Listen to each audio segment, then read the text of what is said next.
तुम कभी किसी से वाद विवाद न करो। बहुत अमृतमय वचन है। उपासक, वाद विवाद मत करो। जिस प्रकार तुम अपने इष्ट देव को, अपने धर्म को दृढ़ विश्वास के साथ पकड़े हुए हो और महान मानते हो, ऐसे ही कोई दूसरे धर्म का उपासक अपने इष्ट देव को और अपने धर्म को महान मानता है। इसलिए तुम अपने धर्म को महान करके दूसरे को नीचा दिखाने वाला वाद विवाद मत करो। कितना सुलझा हुआ स्वरूप महापुरुषों का। केवल वाद विवाद से तुम अपने धर्म और इष्ट देव को खो दोगे। दूसरे धर्म की निंदा करके, दूसरे के इष्ट देव की अवहेलना करके तुम अपने इष्ट देव और धर्म को खो दोगे, क्योंकि परमात्मा एक है और वही सब धर्मों का धर्म गुरु है, वही सब धर्मों का इष्ट है। एक बार एक महात्मा किसी नगर में से होकर जा रहे थे। संयोगवशात एक दुष्ट आदमी सामने से आया और वो क्रोधित होकर पीटने लगा। बहुत मारा महात्मा को, मूर्छिता हो गए महात्मा, इतना मारा। बहुत दुष्ट स्वभाव के भी होते। वो जमीन पर गिर गए। मारने वाला चला गया। कुछ श्रद्धालु आए, उनकी बड़ी सेवा की। जब होश में आए तब पूछा, महात्मा जी किसने मारा आपको? बोले, जिसने सेवा की उसी ने मारा है। जिसने सेवा की? वो कहा, महाराज आप तो मूर्छित थे, हम लोगों ने तो सेवा की है। बोले, बस जिसने सेवा की उसी ने मारा, दूसरा नहीं मार सकता। महात्मा जी ने कहा, जिसने मुझे पीटा वही सेवा कर रहा है, जो सेवा कर रहे हैं इन्होंने ही पीटा है। वो तो बड़े घबरा गए कि महात्मा पागल है क्या। तब उनके शिष्य ने जब सुना तो वो आए वहां दौड़कर। लोगों ने कहा, आपके गुरुजी पागल है क्या? तो बोले, नहीं, आप नहीं समझ पा रहे। जिस परमात्मा ने वो रूप रख करके पीटा, उसी परमात्मा ने आप लोगों को प्रेरित करके आप लोगों के रूप में सेवा की। हमारे गुरुदेव का मतलब ये है। भाव ये, आपके साथ जो निंदा अपमान तिरस्कार कर रहा है वो आपका आराध्य देव दूसरा नहीं है, वही आराध्य देव है। तुम्हारे किसी कर्म का मार्जन कर रहा है, ध्यान रखना। अब आगे बिल्कुल सुलझी हुई एक एक बात है। सच है कि उस दुष्ट में भी परमात्मा है। सच है कि व्याघ्र में भी परमात्मा है। पर हम महात्मा को तो गले लगा सकते हैं, लेकिन व्याघ्र को, सिंह को गले नहीं लगा सकते।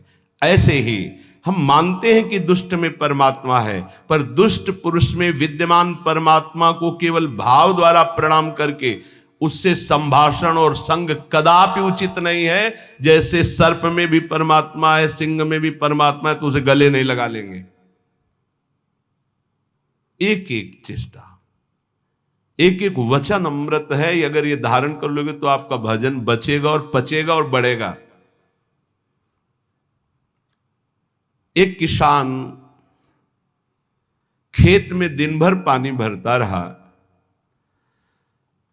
जब सायंकाल हुआ तो उसमें पानी एक चुल्लू भी नहीं टिका।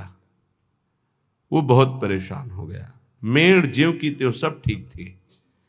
फिर उसने देखा तो चूहों ने छेद कर रखा था जगह जगह, कई जगह मेड़ में। वो छेद से बाहर जा रहा था।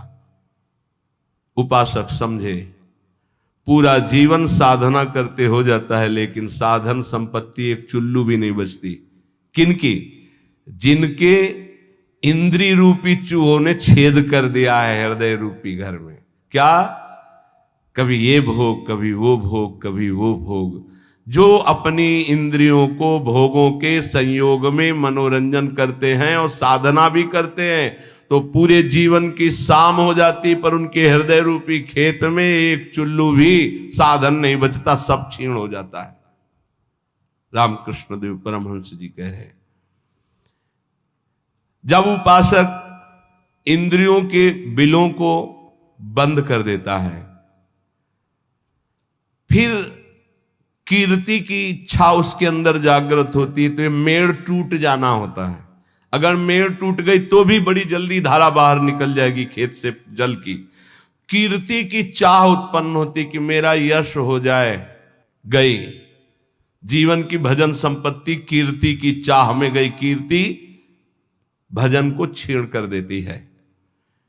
यदि आपके अंदर चाह नहीं हो, इष्ट के द्वारा कीर्ति होती, जैसे सेवक जी महाराज कह रहे हैं जय जय श्री हरिवंश नाम गुण गाई है, उसके लिए कहा कि बिस्तरे सब जग विमल कीरति साधु संगति। विमल कीरति वो उसके भजन का नाश करने वाली नहीं होगी, क्योंकि इष्ट के द्वारा होती है।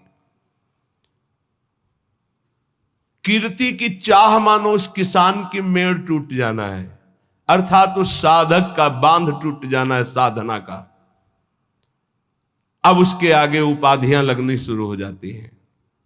ये बड़ा उपद्रव है उपाधियां, सरकार, भगवान, अवतार, न जाने क्या क्या।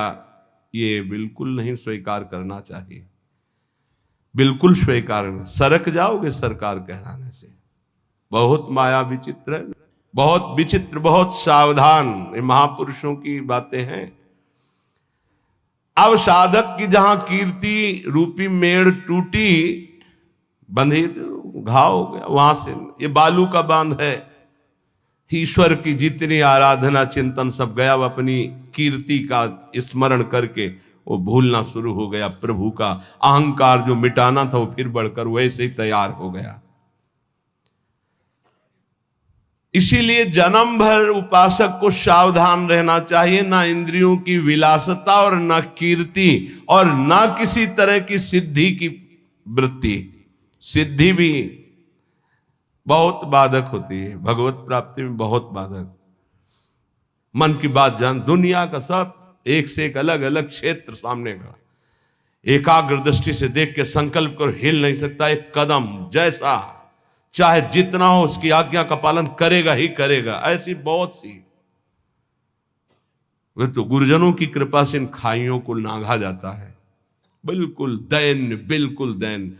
भरी सभा में नीच पुरुष द्वारा पिट जाने पर भी किसी भी तरह का कोई भी भागवतिक प्रभावना प्रकट करना, साधारण आदमी की तरह शांत एकदम, ये असाधारण क्षमता होती है। क्यों सह जाए? सामने वाला जब इतना कर रहा, भगवान ने हमको तेज दिया, बल दिया है, क्यों सह जाए? बोले एक भाई अपने मुखौटे को लगाकर सिंह का और अपने घर में गया तो घर वाले एकदम भयभीत हो गए, लेकिन उसकी बहन ने उसको मुखौटा लगाते हुए देखा था। वो नजदीक गई और मुखौटे में एक थप्पड़ मारा, चल, और उतार के रख दिया। रामकृष्ण परमहंस देव जी कह रहे, समझे ये कोई निज जन, निज संबंधी देख पाएगा कि इन मुखौटों में और कोई नहीं, मेरा प्रिय है, प्रीतम है, दूसरा कोई नहीं। ये जो गाली दे रहा है, जो अपमान कर रहा है, जो पीट रहा है, वो मेरा प्रीतम है जिसकी मैंने आराधना की है। वो किस लिए पीट रहा है? जैसे कुम्हार अपनी मटकी को पीट के देखता है, ठीक है, खरी है, कहीं से फूटी नहीं है, मजबूत है, इतना वार सह सकती है, तैयार रहो। भगवान ऐसा लीला करते हैं, पक्का अपनी मटकी को बजवाते हैं, बड़े जोर से बजाते हैं। जैसे कुंभकार बाजार में मटकी रखता है, सिक्के से बजाता है, हाथ से बजा के दिखाता है, फिर कहता है इतने रुपए की है। ऐसे भगवान अपने भक्त को विश्व में दिखाते हैं, देखो कितना सहनशील है।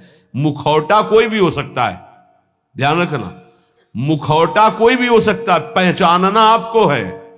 घर वाले भयभीत हो गए, लेकिन बहन भयभीत नहीं हुई, क्योंकि उसने देखा मेरा भाई मुखौटा लगा रहा सिंह का। ऐसे ही संबंधी जो भगवत संबंध, दास से सख्य, वात्सल्य, कांता, सहचरी, वो जान रहा है कि मेरा प्रीतम ये मुखौटा लगा के बदल के आया है और मुझे गाली दे रहा, मेरा अपमान कर रहा है। नहीं, मैं डरने वाला नहीं, मैं समझ गया मेरा प्रीतम है।